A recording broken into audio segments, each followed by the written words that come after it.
গাছের পাতা। যে ঠাকুর যে ফুলে সন্দ মন্দ ভালো বলতে পারে। পোস্তটাও হয়ে গেল। গুড মর্নিং ফ্রেন্ডস, তোমরা সবাই কেমন আছো? আমি ভালো আছি, চলে যাচ্ছে আমার জীবন চ্যানেলে তোমাদের ওয়েলকাম। তোমরা ভালো থেকো, সুস্থ থেকো, সাবধানে থেকো, সবাইকে সাবধানে রেখো। যারা আমার দূরের বন্ধু তাদের জন্য উড়ান্ত ভালোবাসা, যারা আমার কাছের বন্ধু তাদের জড়িয়ে ধরে ভালোবাসা। তোমরা আমার সাথে থেকো, তোমরা আমার পাশে থেকো। এখন বাজলো পুরো 9টা থেকে আমি আমার ব্লগটা শুরু করলাম, দেখতে থাকো। আমি এখন চা খাচ্ছি। দেখো মাইক্রোফোন ধরেছে, দিয়ে গান গাইছে। ভালো করে করো। আমি দেখিয়ে দেবো, এই দেখো আমি দেখিয়ে দেবো। ওরম না, এরম। গাছের পাতা রোদের ঝিকিমিকি, আমায় চমকে দাও, চমকে দাও, দাও দাও দাও। লিলো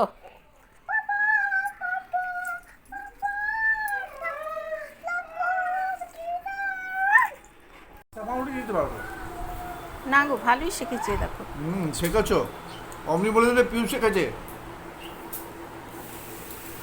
যে ঠাকুর যে ফুলে সন্তুষ্ট, তাই জন্যই বললাম। না গো, ভালোই শিখেছে। দেখো শেখাছো, অমনি বলে দিলে পিউ শেখাছে। যে ঠাকুর যে ফুলে সন্তুষ্ট, তাই জন্যই বললাম। দাদু মন্দ ভালো বলতে পারে। আমার আমার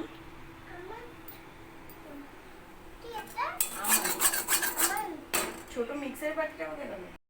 হ্যালো বন্ধুরা, মর্নিংয়ের মারামারি করে চলে এলাম এবার দুপুরে রান্না করতে। এটা আমার শাশুড়ির রান্না, শাশুড়ির দেখে শেখা। আলু পটল এইভাবে কেটে নিয়েছি, কেটে নিয়ে আলু পটলগুলো সুন্দর করে ভেজে নিয়েছি। তারপরে তেলের মধ্যে একটু সাদা জিরে দিলাম, একটা শুকনো লঙ্কা দিলাম, একটা তেজপাতা দিলাম, দিয়ে এটা একটু স্মেল হওয়ার পরে, স্মেল পাওয়ার পরে একটা কাঁচা লঙ্কা দিয়ে দিলাম। এইবার কী করবো বলো তো, এবার মোচাটা দিয়ে দেবো। এবার মোচাটা নেড়ে চেড়ে এবার পটল আলু দিয়েও একটু পুরো মোচাটাকে নেড়ে নেবো। দেখো, দিয়ে তারপরে কী করবো বলো তো, তারপরে মোচা দিয়ে আলু দিয়ে পটল দিয়ে নেড়ে চেড়ে নিয়ে তারপরে মাঝখানটা একটু দেখে নিচ্ছ, পটল আলুগুলো কিন্তু লাল লাল করে ভেজে নিয়েছি। নিয়ে মাঝখানটা একটু ফাঁক করে দিয়ে তার মধ্যে একটু মিষ্টি দিলাম, একটু আদা বাটা দিলাম, একটু ধনে গুঁড়ো দিলাম, একটু হলুদ দিলাম, একটু জিরে গুঁড়ো দিলাম, দিয়ে মশলাটাকে একটু কষিয়ে নিচ্ছি। দিয়ে কষিয়ে নেওয়ার পর মোচাটা আলুটা পটলটা আবার নেড়ে নিচ্ছি মশলার সঙ্গে মিশিয়ে। এবার এটাকে ভালো করে সুন্দর করে সাজিয়ে এবার একটু চাপা দেব। চাপা দেওয়ার পর একটু গরম জল বসিয়েছি। এই দেখো বসাচ্ছি। আমি তো গরম জল ছাড়া রান্না করি না, জানো তো। যাই হোক, জলটা গরম হয়ে গেলে অল্প একটু গরম জল দেবো, কারণ মোচাটা তো সেদ্ধ করা গেছে।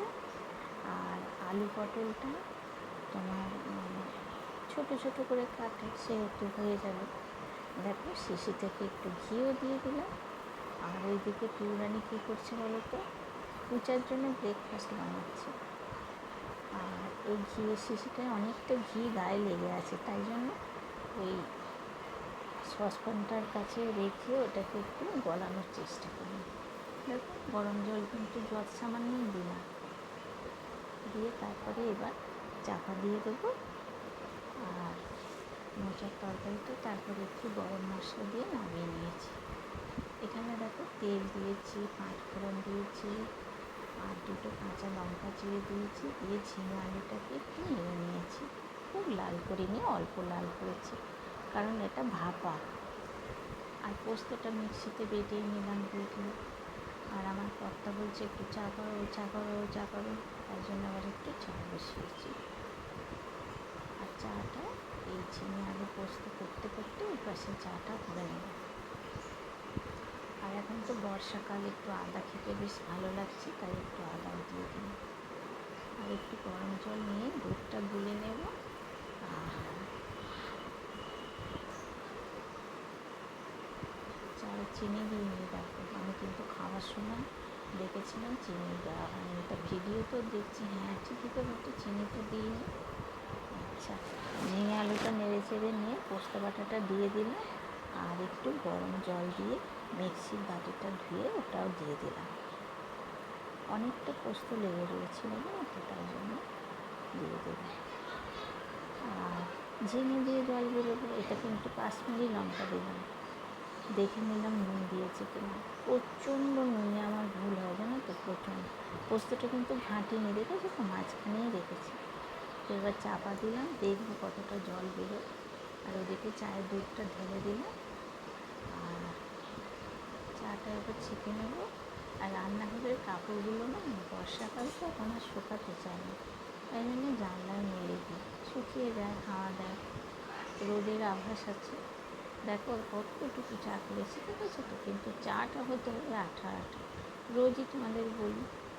আর ওইদিকে গ্যাসে ভাতটা বসিয়ে দেবো, কারণ আজকে পূজার খিচুড়ি হবে। পূজা যেদিন মাছ না খায় শনিবার দিন, ও সোয়াবিন দিয়ে নানা রকম সবজি দিয়ে খিচুড়ি হয়। আর দেখো হাঁড়িটা যেহেতু গ্যাসে বসিয়ে দিয়েছো, ওই জন্য মগ কেটে পোস্তটাও হয়ে গেল, ভাত এখানে বসিয়ে দিলাম। একটু হলেই জমে যাবে।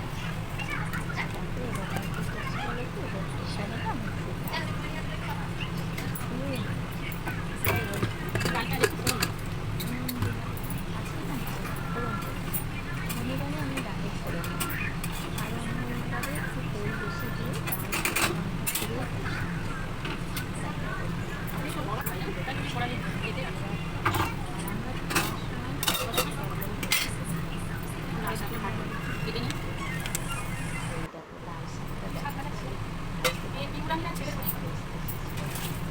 শাড়ির পরীক্ষণ বেরোবে আসতে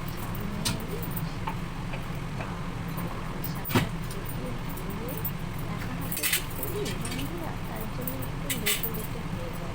তো যাই হোক, কিছু লেট পায় না, কারণ আমি গরম জল ইউজ করি। আর দুটো গ্যাসে করি, যার জন্য তাড়াতাড়ি আমার রান্না এমন কিছু দেরি হয় না। 11:30টার মধ্যে আমার রান্না তো দেখো এবার আমি ডালটা তো ছিঁড়ে ডালে আমার শান্তি। তেলের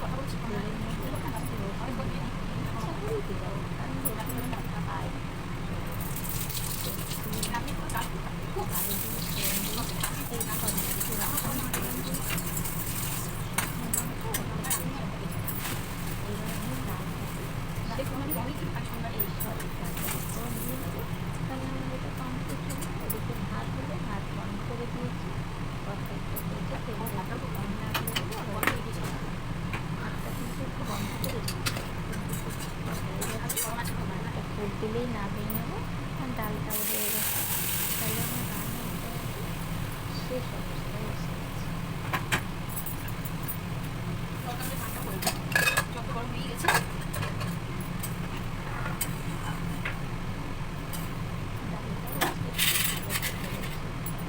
তো ডাল আমার ডাল লাগে না,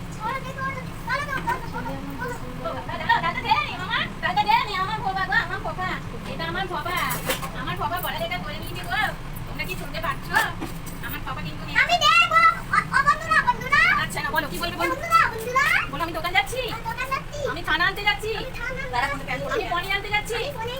তোমরা বলো তোমরা কি আমার সঙ্গে যাবে? বলো আমার গানটা কি তোমার ভালো লেগেছে?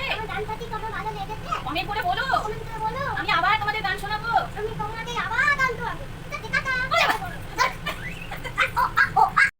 পোস্তটাও হয়ে গেল, ভাত এখানে বসিয়ে দিলাম, একটু হলেই বন্ধ করে দেবো, আর একটু ডাল বসাবো। চলো।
হ্যালো বন্ধুরা, ওবেলায় দোকানে যাবো বলেছিলাম, যাওয়া হয়নি, তাই বেলাতে যাচ্ছি। আর আমাদের তো বাড়ির সামনেই রথ হয়, তো রথের মাইক টাইক বাজছে, রথের মাইক বাজা শুরু হয়ে গেছে, গান বাজনা শুরু হয়ে গেছে। চলো।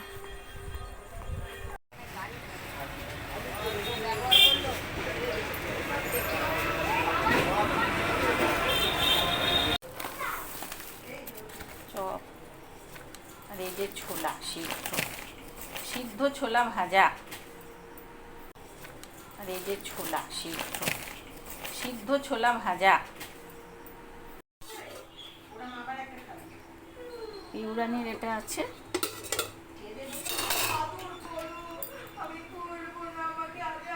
রুটি, ছানার তরকারি, আমি তো ভাত। আর এটা হচ্ছে আমার মেয়ে রসগোল্লা বানিয়েছে, সবাই খেয়েছে আর এই দুটো আছে।